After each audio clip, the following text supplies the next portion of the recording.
Confused about the Davenport bus route changes? Get answers to all your questions in person. And what you can do to keep our senior citizens from overheating as the temperature spike heading into the weekend. WHBF is local for you. This is Local 4 News this morning. Good morning and thanks for watching Local 4 News this morning. I'm Emily Scarlett. The bus system in Davenport is about to see some big changes starting July 5th, and city employees want to make sure you're comfortable with the new routes beforehand. Local 4's Greta Patrick joins us live at the ground transportation system. Greta, what's the city doing to help bus riders? Well, good morning, Emily. There's a number of things that can help riders figure out the new system. There's printed out rider's guides, there's a new website, and this week and next, the city is holding drop-in sessions to answer any remaining questions people might have about the new bus routes. It's been a long process to get the bus routes finalized. After a lot of public input, the city has finally settled on a July 5th start date for the new bus routes.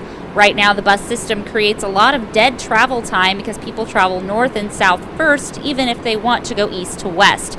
With that new grid system, you can get places faster, but this big of a change can be pretty confusing. So the city's offering public meetings this week and next to make sure people can ask questions in person about how to use the bus system. That's in addition to a new website called citydbus.com. Riders can log on there to see and map your new routes. For those who have looked at the rider's guide, those who have gone to citydbus.com, or those who may not have access to citydbus.com to be able to do that, this is the point at which where if they still have questions that are confused as to how to use the new system, we will literally sit with them and say, all right, where do you live? Where do you work? Let's plan a route. Tonight's meeting will be held at the Handicap Development Center. It goes from 1 to 3 p.m. And for upcoming dates for the other meetings, you can log on to our website. That's ourquadcities.com. Greta Patrick, Local 4 News this morning. Thanks, Greta. The Red Cross is helping out a Bettendorf family this morning after fire damaged their townhouse last night. Firefighters were called to the home on Hawthorne Drive just after 7:30. They say the fire was contained to the kitchen, but that smoke spread throughout the unit. No one was hurt, and the cause of the fire remains under investigation. Investigators are looking into possible human remains found near Burlington. Police got called to Westlake Wednesday afternoon about the discovery. Detectives found what they believe to be someone's foot. Lab workers are trying to confirm that. If they do, police will then work to identify the victim and figure out what happened. 2 children and 2 adults were rescued after their boat capsized on the Mississippi River. The Davenport Fire Department was called to the scene just before 4:30 yesterday afternoon. No word on what caused their boat to flip, but the district fire chief says wearing life jackets helped to save their lives. Life jackets definitely played a positive role for this outcome. You know, where they were at, we had a very strong current. They were caught up in the wing dams, which is some of the hidden hazards of the river, and having the life jackets potentially could have saved their lives. All 4 people were checked by medical staff and did not need to go to the hospital. Israeli authorities are trying to figure out what led to a deadly terror attack on a crowded market in Tel Aviv. 4 people were killed and several others injured when 2 Palestinian gunmen opened fire on customers at point-blank range. Police say the suspects' cousins from the West Bank disguised themselves as Orthodox Jews to carry out the attack. One was shot by Israeli police. The other was arrested. Israel's Prime Minister Benjamin Netanyahu called the attack cold-blooded murder. We're going to take the necessary steps to attack the attackers and to defend those who need to be defended. Last night's attack was one of the deadliest in an 8-month wave of violence. In response, Israel has suspended entry permits for 83,000 Palestinians during the holy Muslim month of Ramadan. Iowa Governor Terry Branstad has declared today Heat Awareness Day. 40% of heat-related deaths happen to senior citizens. That's why one local group is trying to help prevent older adults in our area from overheating. The Center for Active Seniors, also known as KSI, gives free fans to the elderly every summer. The group says they usually get about 120 requests each year.